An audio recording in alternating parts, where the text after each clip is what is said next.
Hey guys, it's Chelsa Messenger with Picks and Parlays. We're talking college hoops heading to the Big Ten where Michigan takes on Maryland. This one's at Maryland. So 2020 is almost over, thank goodness. And we've got a promo code to celebrate. The code is 2021 for 20% off the entire site at picksandparlays.net. But Michigan is favored -1. The early look ahead line is 143 for the total. You've got Michigan coming in undefeated 7-0 and 5-2 against the spread. Maryland 6-3 and 5-4 against the number. We did say that Michigan is undefeated. Not a whole lot of quality wins in there, to my opinion. And this is the first time they've been favored by less than 7 points all season long. They've been favored in every single game by at least 7. And then you've got Maryland coming off that big win over Wisconsin, 70-64. Right. Before that, a loss to Purdue. So I think when you look at their schedules, Maryland has had some tough opponents in there. It's still a pretty solid overall record at 6-3. We've got Chip Chirimbes joining us to break this one all down. Chip, initial thoughts, first of all, on this number and the line that the books have set. First, when I see this matchup, Maryland and Michigan, I keep thinking this is the ACC against the Big Ten, and it's hard for me to get used to the fact that Maryland is part of the Big Ten now. And considering they tied for the title last year, they won the Big Ten title in basketball. Michigan's undefeated, played one road game against a very weak Nebraska team, handled them. They were 7.5-point favorite last time out. It's nice to start the season with 5 straight home games. They were 5-0. Now they're 6-0, and they're a 1-point favorite against a very good Maryland team. You said they come up and they beat Wisconsin at Wisconsin.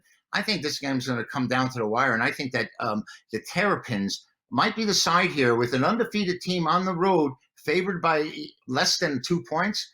I think it's very inviting to take the Wolverines here, and I'm not going to bite on this. I'm going to take the Terrapins. I'm going to stay with Maryland at home. Yeah, I think if you look at Maryland's schedule, they, like I mentioned, they have some really quality opponents in there. I mentioned Wisconsin, Purdue, also a good Rutgers team. They lost by 14 to Rutgers, right. But I think that Rutgers team is a little bit better than people might have expected. And then Clemson, Clemson really good defensively. Yeah. So Maryland only scored 51 in that one.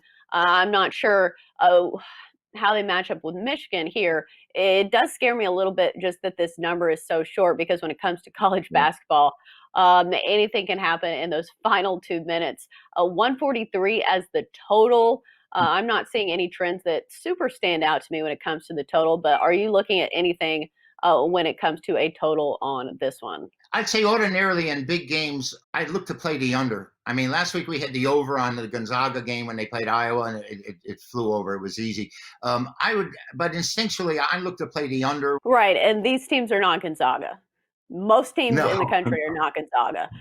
No one's scoring at will like that Gonzaga team that's basically like an NBA team when it comes to scoring. My goodness. It'll be interesting to see down the stretch. A lot of good teams in college basketball this season that are going to be worth watching. And I think the Big Ten has several really good squads this year, really deep when it comes to college basketball this year. Any other general tips you think bettors should know before putting a bet in? Well, you may be right about the Big Ten being deep in basketball, because they were certainly shallow in football. I mean, they got Ohio State in the FBS in the Final Four anyway. But now we're going to have to wait and see. You know, we still got 24 hours. Who knows who's going to play tomorrow and what's going to happen. But this is a great matchup. I think it's a game that I'd be interested in watching. Right. With the COVID concerns, especially because that's the year of 2020 is who has COVID just hours before the game. So definitely keep your eyes peeled for injuries and COVID concerns before placing some of your wagers. But that's going to do it for our college hoops talk here on Picks and Parlays. Great stuff from Chip Chirimbes. As always, Chip, thanks for joining us.